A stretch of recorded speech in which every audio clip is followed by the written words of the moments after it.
Graça e paz a todos. Amém. Que a paz do nosso Senhor Salvador Jesus Cristo esteja nos guiando nesta noite, né? Noite fria, mas que o Espírito Santo nos aqueça com a sua misericórdia, com a sua bondade, com a sua graça. Amém.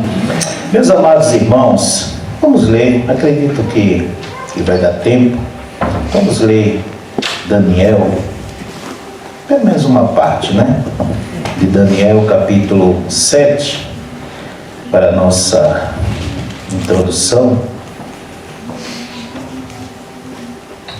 Daniel capítulo 7. Vamos agradecer ao Senhor, né? Amém? Sem Ele nada podemos fazer. Querido e amado Deus, eu quero te agradecer, Senhor, por estar aqui na casa que o Senhor reservou para os teus santos adorarem. E queremos te pedir, Espírito Santo, que nos guie na tua palavra, porque a palavra é tua. E o teu Espírito é quem traduz a palavra como ela deve ser.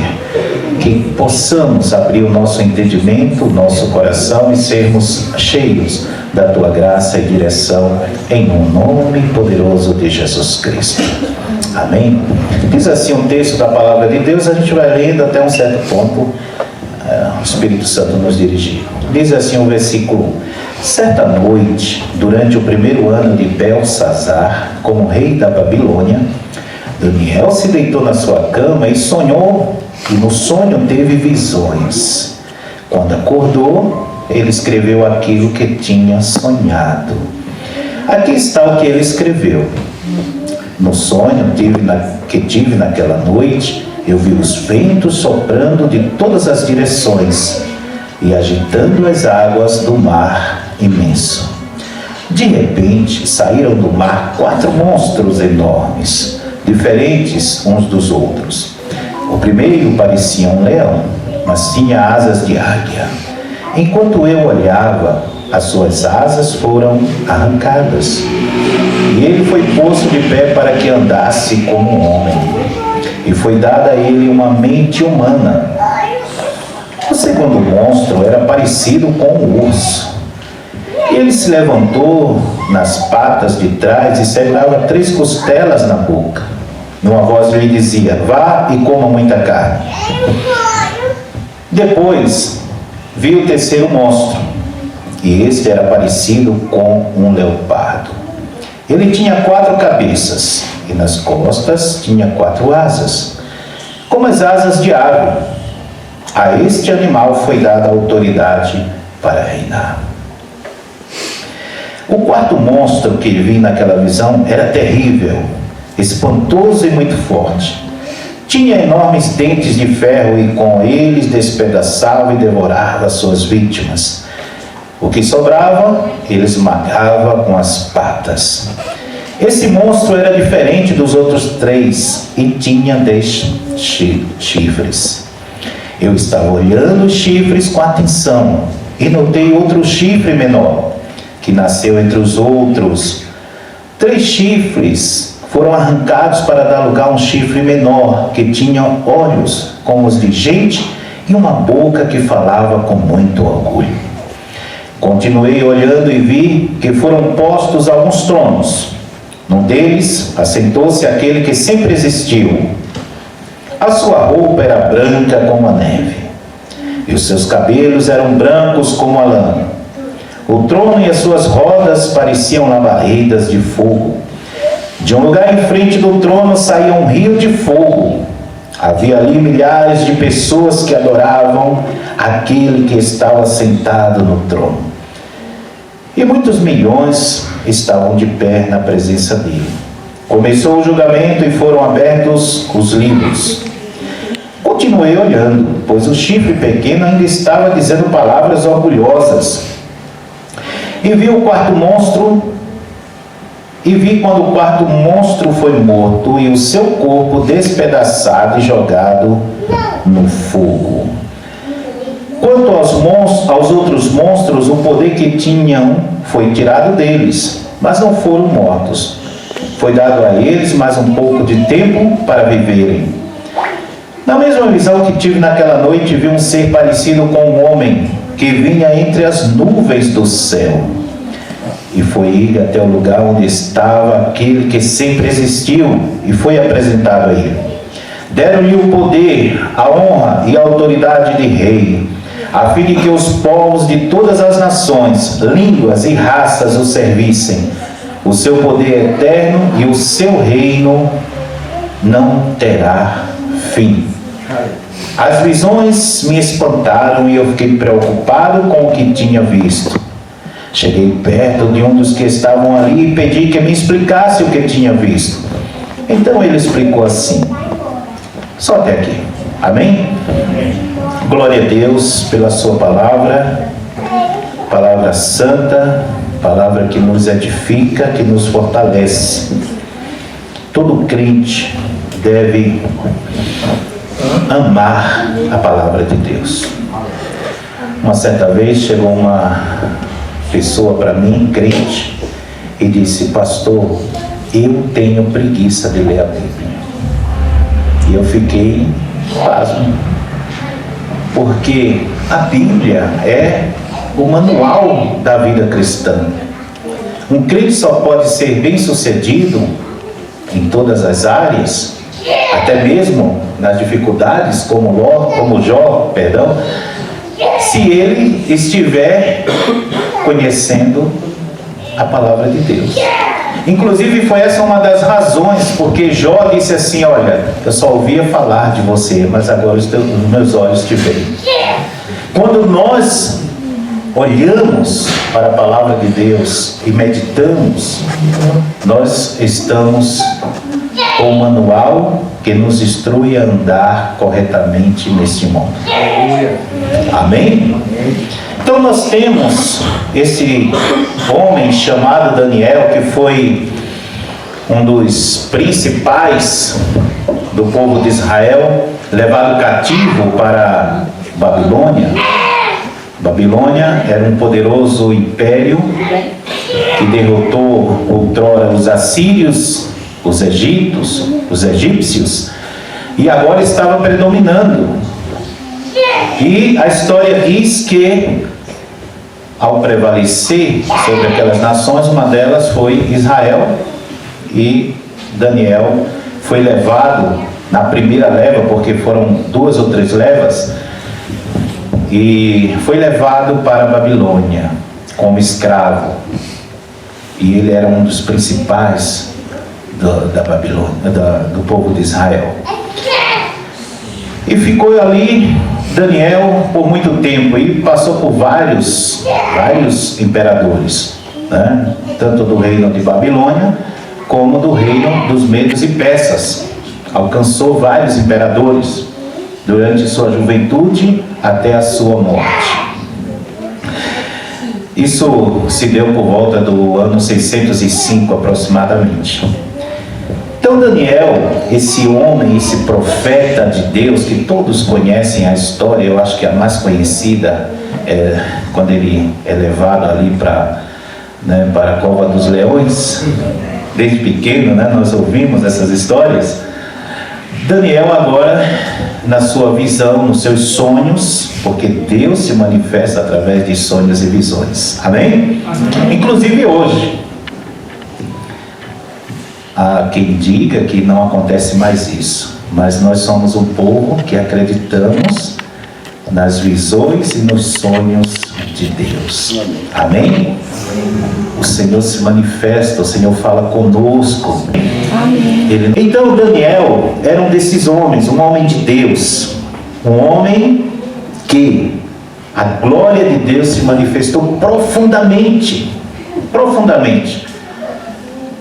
Como eu falei anterior, consideram o livro de Daniel como o Apocalipse do Velho Testamento, porque só neste capítulo, por exemplo, praticamente está descrito toda a história ali da época de Daniel, posterior a Daniel, passando pelo declínio de Jerusalém, de Jerusalém por Roma, no ano 70, e vai embora, passa pela nossa época, esse capítulo apenas, passa pela nossa época, aponta para os fins dos tempos, aponta para o anticristo, nós vamos falar um pouco sobre isso, e o julgamento de Deus aponta para o reino milenial e aponta para o final de todas as coisas e o começo de uma nova era com Deus para sempre.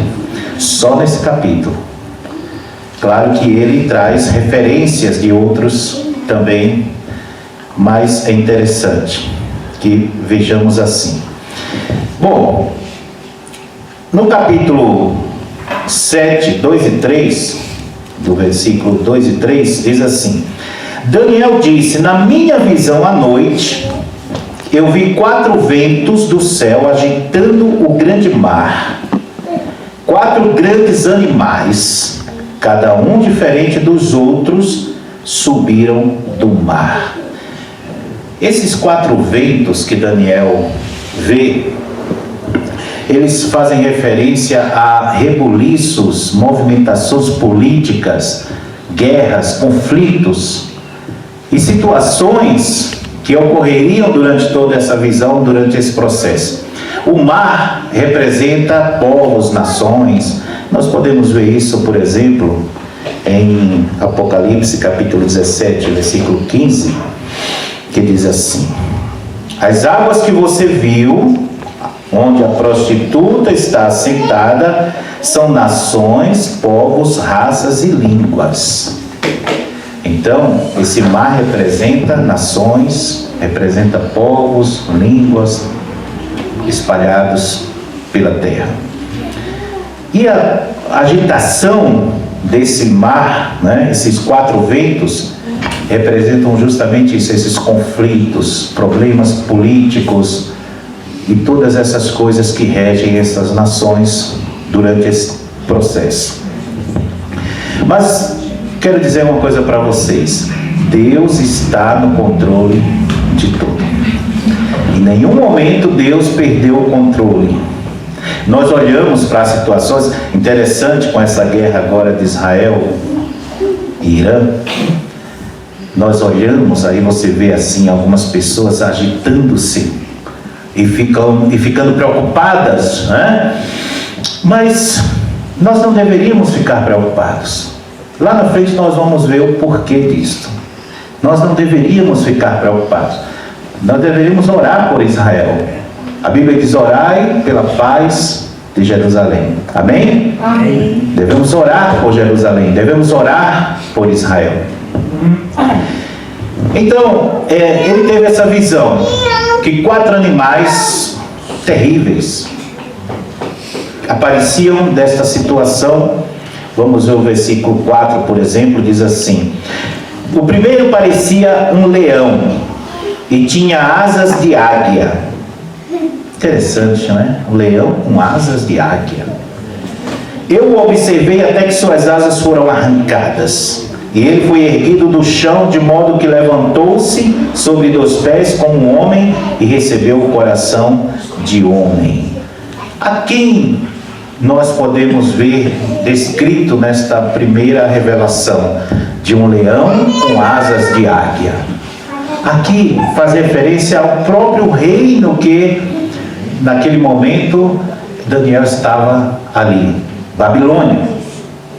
Babilônia, como eu falei anterior, foi o império que se levantou, destruindo, né, a Síria, Egito, que também eram 2 nações poderosíssimas, se implantou como império. E por que as 2 asas? Porque simbolizava a glória de Babilônia, o poder, a majestade de Babilônia. Mas notem, como diz o versículo 4, que as suas asas foram arrancadas. E por que as suas asas foram arrancadas?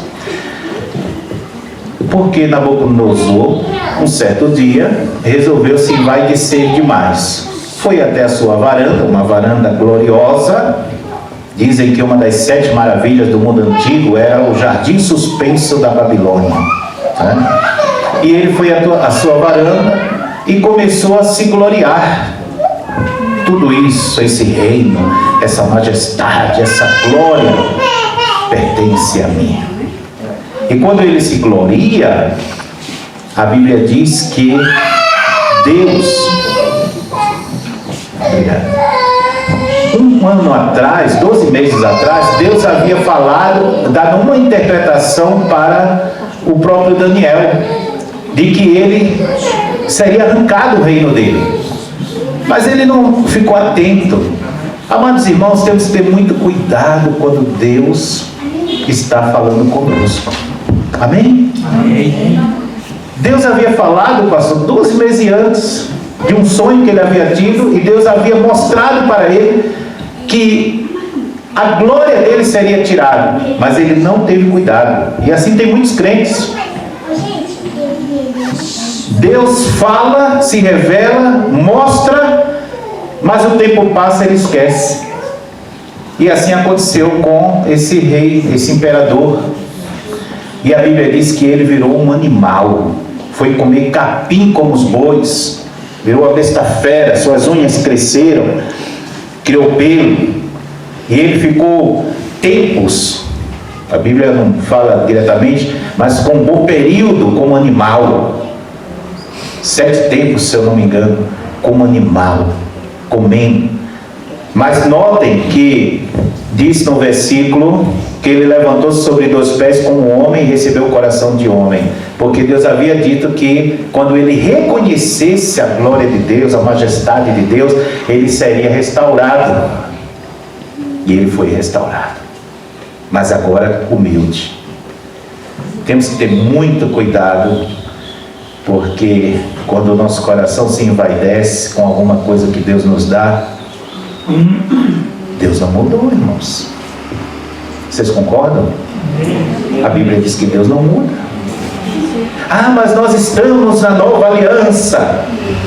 Olha, foi na nova aliança que Ananias e Safira caíram mortos. Sim ou não? Ah, nós estamos na nova aliança. Paulo deu uma palavra, o camarada ficou cego. Então, Deus não muda. Devemos ter cuidado, estar atento à palavra de Deus para as nossas vidas. Porém, aquele homem majestoso agora sabia que tudo que ele tinha foi dado pelo Senhor. Mesmo ele adorando outros deuses, ele agora reconheceu o Deus dos deuses como Senhor soberano. Aleluia. Amém? Amém. Glória seja dada ao nome do Senhor Jesus. Olha só o que é que ele falou em Daniel capítulo 4, 34 a 37. Diz assim: ao fim daquele período, eu, Nabucodonosor, levantei os olhos ao céu, ao fim do período em que ele virou animal, né? Levantei os olhos ao céu e percebi que o meu entendimento tinha voltado. Então louvei o Altíssimo, honrei e glorifiquei aquele que vive para sempre. O seu domínio é um domínio eterno, o seu reino dura de geração em geração. Todos os povos da terra são nada diante dele. Aleluia! Aleluia, Deus! Ele age como lhe agrada, com os exércitos dos céus e com os habitantes da terra. Ninguém é capaz de resistir à sua mão, nem dizer-lhe: o que fizestes? Quem é o homem? Naquele momento voltou-me o entendimento e eu recuperei a honra, a majestade e a glória do meu reino. Meus conselheiros e nobres me procuraram, meu trono me foi restaurado e minha grandeza veio a ser ainda maior. Agora eu, Nabucodonosor, louvo e exalto e glorifico o Rei dos céus, porque tudo que ele faz é certo e todos os seus caminhos são justos, e ele tem poder para humilhar aqueles que vivem com arrogância. Aleluia! Cadê aquele homem arrogante, soberbo, exaltado? Agora ele exalta aquele que deve ser exaltado. Amém? Amém. Mas aí nós temos o segundo animal, um urso com 3 costelas. Esse urso com 3 costelas representa a Pérsia, os medos e persas. Os medos dominavam os persas e eram meio que parentes um do outro. Mas aí o neto de um rei dos medos se levantou e derrotou o seu próprio avô. unificando o reino, se tornando assim Medos e Persas. Por isso que é colocado os dois juntos, Medos e Persas. Ciro o Grande. E aí a história mostra que esse reino poderoso agora se levantou e derrotou Babilônia. Tomou o lugar de Babilônia, que era um império, o qual tinha subjugado inclusive o povo de Israel e levado Daniel como escravo. Agora os medos e persas estavam dominando. E diz o texto da palavra de Deus, diz o texto em Daniel 7:5, vamos ver aqui, Daniel, versículo 5. O segundo monstro era parecido como um urso, e se levantou nas patas de trás e segurava 3 costelas na boca, e uma voz lhe dizia: vá e coma muita carne. Então, agora esse reino se levanta e derrota o reino de Babilônia. Era um reino que muito poderoso, conquistou 3 grandes reinos daquela época: a própria Babilônia, que era um império, Egito, que era uma força muito grande também na sua região, e a Lídia, que fica, hoje seria ali na região da Turquia aproximadamente. Babilônia fica na região do Iraque. Então esses impérios fortes também se dobraram diante da vontade de Deus, porque Deus havia determinado que haveria um rei que daria ao seu povo, a liberdade da escravidão de Nabucodonosor. Deus levantou, e Deus ainda falou: Ciro, meu servo. Olha que interessante. Meus amados irmãos, veio o terceiro animal. Até aqui nós estamos vendo que Deus está sempre no controle de tudo. Não importa a glória humana, sua força, seu poder bélico, sua capacidade de implementar sua política, sua economia e etc. Veio o terceiro animal, que é o leopardo com 4 asas. O leopardo com 4 asas. Esse representa a Grécia. Um reinozinho pequeno, pastor. De repente, e olha o que diz o texto. Vamos ver Daniel 6, antes de nós falarmos sobre ele. Daniel 7 e o 6, diz assim: depois viu o terceiro monstro, e este era parecido com um leopardo, e tinha 4 cabeças, e nas costas tinha 4 asas, como asas de ave. A este animal foi dada a autoridade para reinar. Esse terceiro monstro que ele via, imagine um leopardo, com 4 cabeças, 4 asas, é muito estranho, Mas isso representa as asas, a velocidade com que esse reino, ele se levantou. Muito rápido. Em 11 anos, Alexandre, que era de um reino pequeno, pode-se dizer, conseguiu derrotar a Pérsia e foi até a Índia, derrotando todos os adversários de uma forma, dizem que até hoje, dentro daquela perspectiva, foi o reino mais veloz em conquistar os demais. Foi muito rápido. Ele começou a reinar com 20 anos, morreu com 32 anos. Imagina, Em 11 anos, praticamente, ele não conseguiu nem usufruir tanto.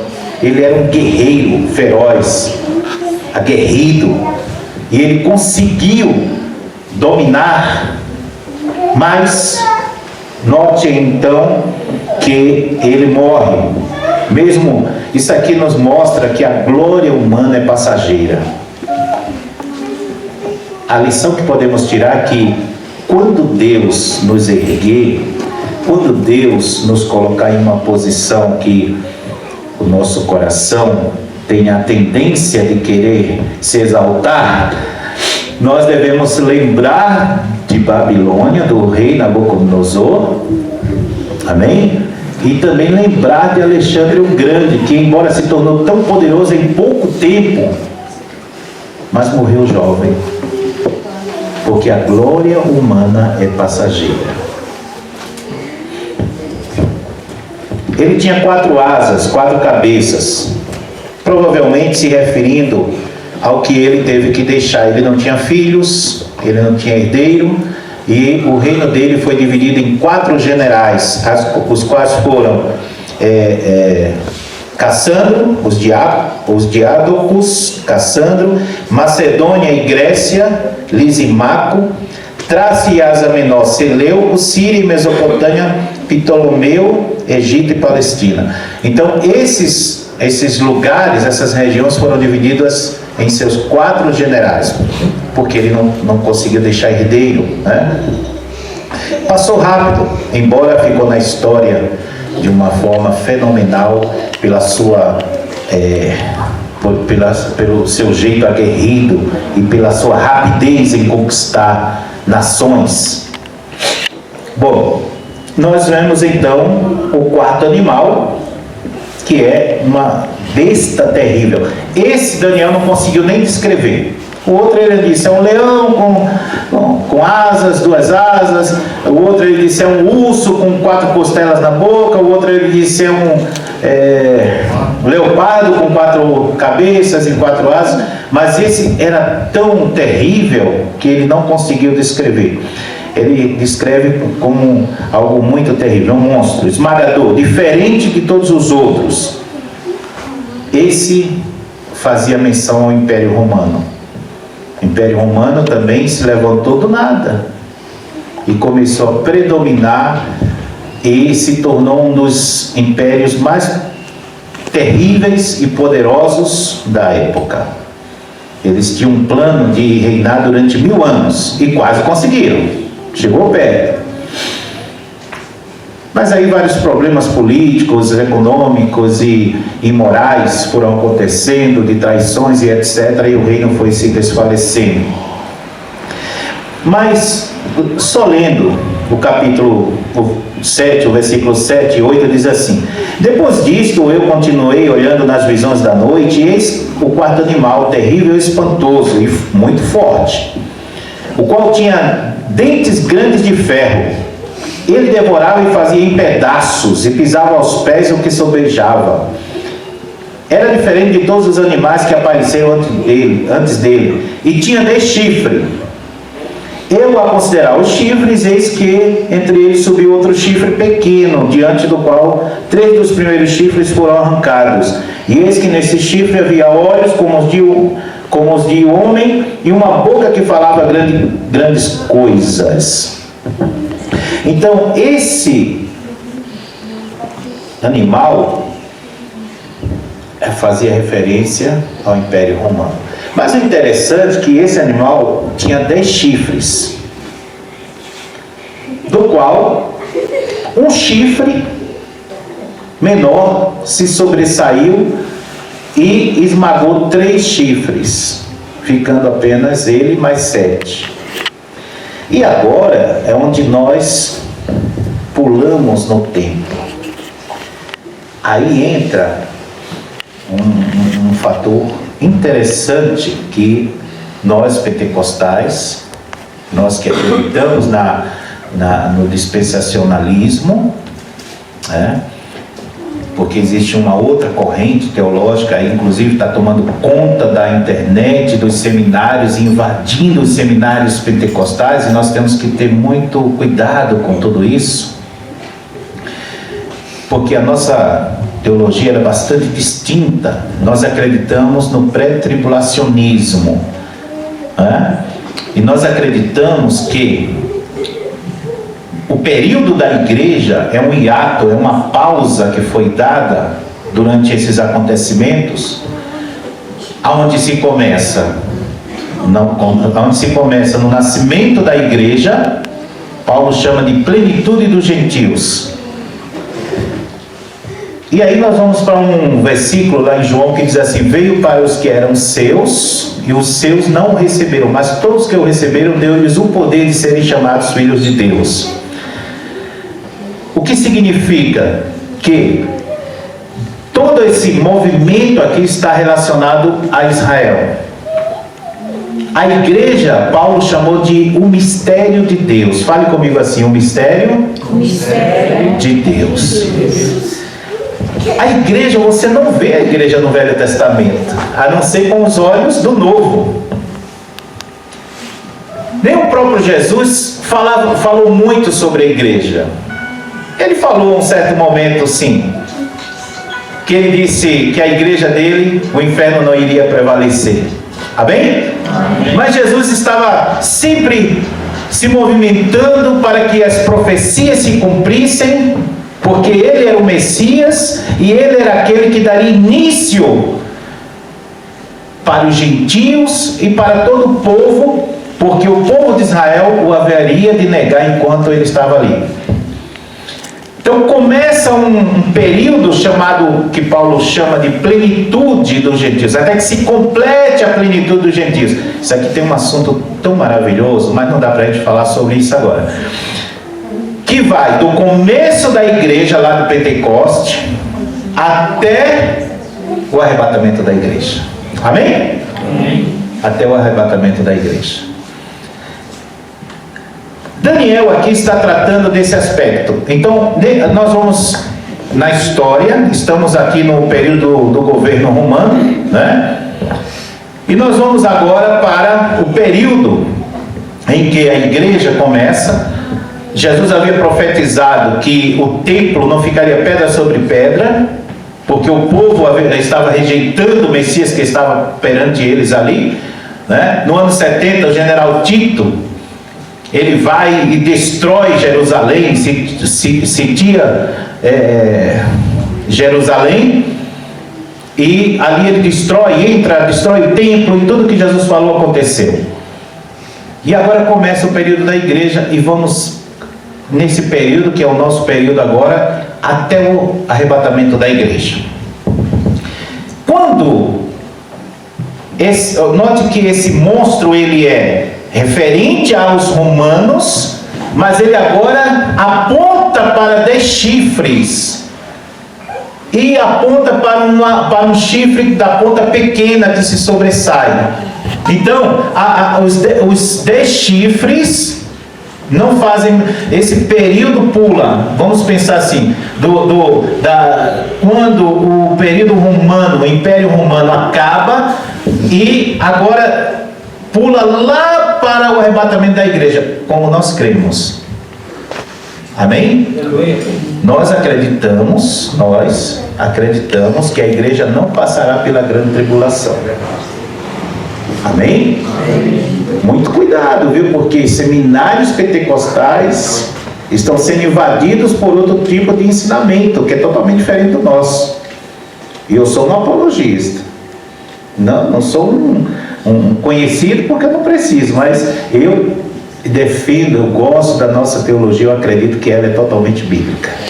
Amém? Amém. A sua interpretação. Então, nós não passaremos, pastor, aonde é que isso está escrito? Lá em Apocalipse 3, versículo 10. O que está escrito? Vamos ver lá. O tempo passa muito rápido, né, irmãos? Fala a verdade. E esse assunto, ele é tão gostoso. Diz assim: vocês têm obedecido a minha ordem para aguentar o sofrimento com paciência, e por isso eu os protegerei do tempo da aflição que virá sobre o mundo inteiro, para pôr à prova os povos da terra. Ou como diz ali, é a mesma coisa, né? Então, amém, irmãos? Amém. Então, o Senhor, alguns dizem assim, pastor, né? O outro lado diz assim, a outra teologia diz assim: mas a igreja sempre passou por tribulação, tal. Mas nós temos que ficar atento ao texto que diz assim, que esse tempo é um tempo que nunca houve. Foi Jesus que falou isso, e nem haverá. Então, a igreja sim sempre passou por lutas, dificuldades, provações, tribulações, sempre passou. Mas esse tempo é diferente. Jesus disse: nunca houve e nunca haverá. Ele também é chamado de o tempo da ira de Deus. Quando Deus derramará sua ira sobre a terra. E aqui está dizendo: olha, eu vou proteger vocês do tempo da aflição. E eu gosto dessa outra tradução aqui, que eu vou colocar aqui, que diz assim, ó: também eu te guardarei da hora, não é na hora, é da hora da tentação que há de vir sobre o mundo para tentar os que habitam na terra. Agora eu vou tentar ser um pouco mais rápido por causa do tempo. Então, esse chifre pequeno vai se sobressair desses 10 chifres da cabeça desse monstro.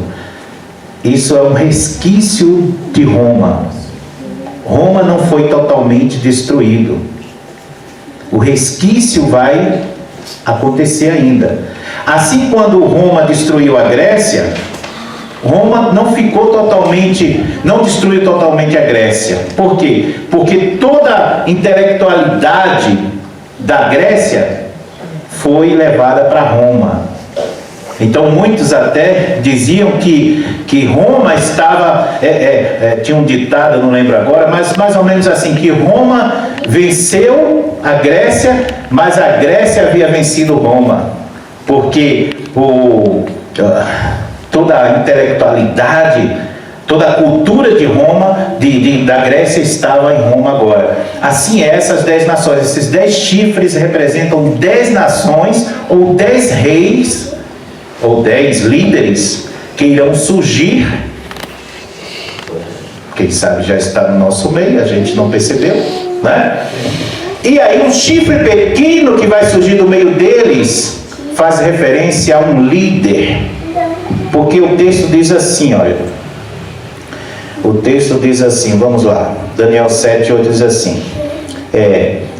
O 8. Estando eu a considerar o chifre, eis que entre eles subiu outro chifre pequeno, diante do qual 3 dos primeiros chifres foram arrancados. E eis que nesse chifre havia olhos como os de homem, e uma boca que falava grandes coisas. Então, agora fazendo um resumo rápido, esse chifre pequeno vai se sobressair dos 10 chifres, ou seja, um reino pequeno, talvez que ninguém dá valor a ele, vai se levantar e vai esmagar 3 reinos e vai dominar sobre 7. E esses reinos, esse chifre pequeno, que é o anticristo, é chamado homem do pecado e vários nomes, né? A besta. Esse líder poderoso, que é um homem, ele vai dominar, e a Bíblia diz que ele vai dominar sobre todos os povos, tribos e línguas. Não é que ele vai ter um domínio no sentido dele mandar em todos fazerem, mas o seu poder, a sua capacidade será tão grande, e aí nós estamos falando depois do arrebatamento da igreja. Uma autoridade tão grande, o seu poder, a sua influência, que as outras nações terão que se submeter economicamente, politicamente e até militarmente em detrimento desse líder, ou desse chifre pequeno. Uma unidade geral. Unidade geral. Meus amados irmãos, isso é muito sério. E a Bíblia diz que ele será arrogante, mas antes aí nós vamos para Mateus, por ali, algumas descrições que Jesus nos trouxe, que esse líder, né, ele vai também, Apocalipse fala sobre isso, ele vai enganar as nações, de tal forma, que Jesus disse, quando vos disserem a paz e segurança, lhes sobrevirá repentina destruição, porque ele convencerá o mundo de que ele tem a resposta econômica, ele tem a resposta política, ele irá conseguir fazer com que o Oriente Médio se pacifique. E aí todos vão dizer, esse é o grande líder. Esse é o cara. Esse é o cara. Porque o ser humano é assim, irmãos. O ser humano está à procura de um salvador, não um cristão, a não ser que ele não conheça a Bíblia. O cristão que conhece a Bíblia já tem o seu salvador. Amém? Amém? Mas o mundo está à procura de um salvador. Não um salvador como Cristo, mas um salvador terreno. E aí esse anticristo, ele vai se aproveitar dessa sede, dessa necessidade, dessa cegueira que a humanidade tem por causa do pecado e por causa de Satanás, e ele vai se levantar. Irá surgir a chamada trindade trindade maléfica, satânica. Por isso que ele é chamado de anticristo. Satanás dirigindo será o antideus. E uma besta, que a Bíblia diz lá em Apocalipse, que se levantará da terra, será chamado de o anti-Espírito Santo. Porque é uma trindade maligna que vai estar dirigindo a humanidade de acordo com a vontade de Satanás. Mas não esqueça, nada sai do controle de Deus. Aleluia! O diabo sabe que ele é um perdedor, um fracassado. E ele, dentro do que Deus permite, como foi com Jó, que Deus diz, tudo bem, só não toca na vida dele. A palavra final é de Deus. Sabia, irmãos? Aleluia! Para você que está passando uma situação difícil, a palavra final é a de Deus. Oh, glória! Mas aí, a Bíblia diz que um ancião de dias se levantará para julgar. Esse anticristo enganará as nações, mas quando chegar na metade de 7 anos, esse anticristo não conseguirá manter, porque a mentira não se mantém. E ele vai se sentar no trono de Deus, provavelmente vai estar pronto lá, você sabe que já está tudo pronto lá para fazer o templo lá em Israel. Ele vai se sentar, e a Bíblia diz que quando ele fizer isso, ele vai blasfemar. E aí o povo de Israel vai dizer, opa, porque até o povo de Israel estará enganado. E o povo vai dizer, esse não pode ser o Messias. Blasfemando contra Deus, vai se levantar contra o anticristo. Aí as coisas vão desandar. Porque todas aquelas situações que falam de Apocalipse, 7 taças, e etc, vai acontecer, porque agora Deus movimentará o seu julgamento sobre a terra. E nós, onde estaremos? Não estaremos aqui não. Amém? Amém! Eu te guardarei da hora da provação que há de vir sobre o mundo.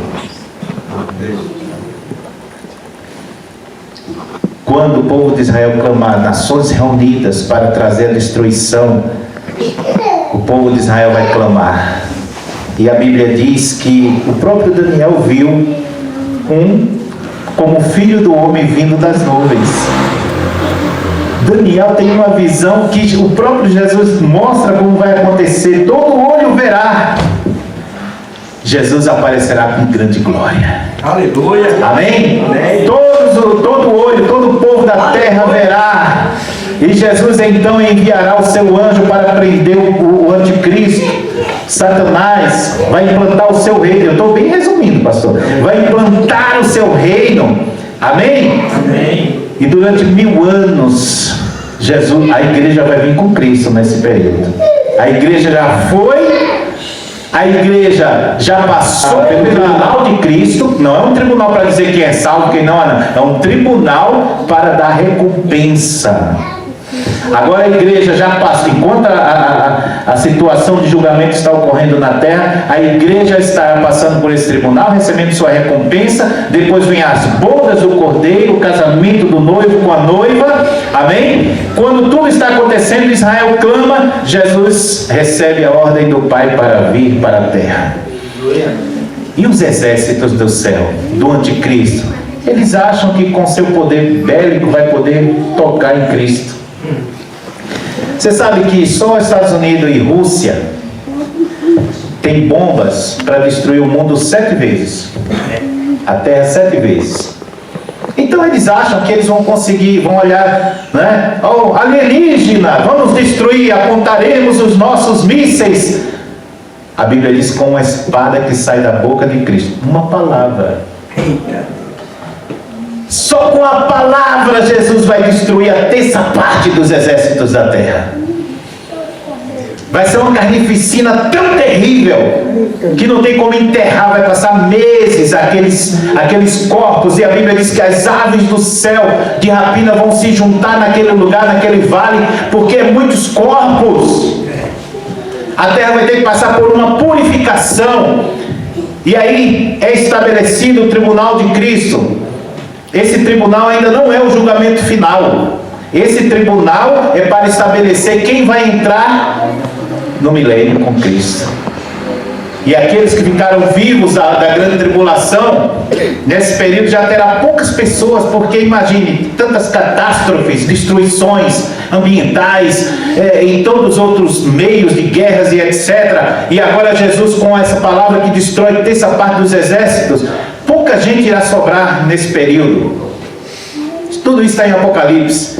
Mas a Bíblia diz que mesmo assim ainda vai ter aqueles que vão entrar no milênio, vai estabelecer-se um tribunal, à direita estará aqueles que vão entrar e à esquerda aqueles que não vão entrar. Os da direita, Jesus vai dizer: vinde benditos meu Pai para o reino que eu vos tenho preparado. Para os da esquerda, apartai-vos de mim, malditos, que eu não vos conheço. E eles vão entrar, porque nós já estaremos glorificados. Eu nem falei da igreja, eu estou falando só aqui de Israel. Nem falei da igreja, da glorificação, da transformação do corpo, das almas que vão voltar e vão ter um novo corpo. Nem falei sobre isso. Amém, irmãos? Amém. Meu Deus do céu, um assunto lindo, maravilhoso. Eu gostaria de terminar dizendo nesta noite para você: Jesus Cristo é fiel.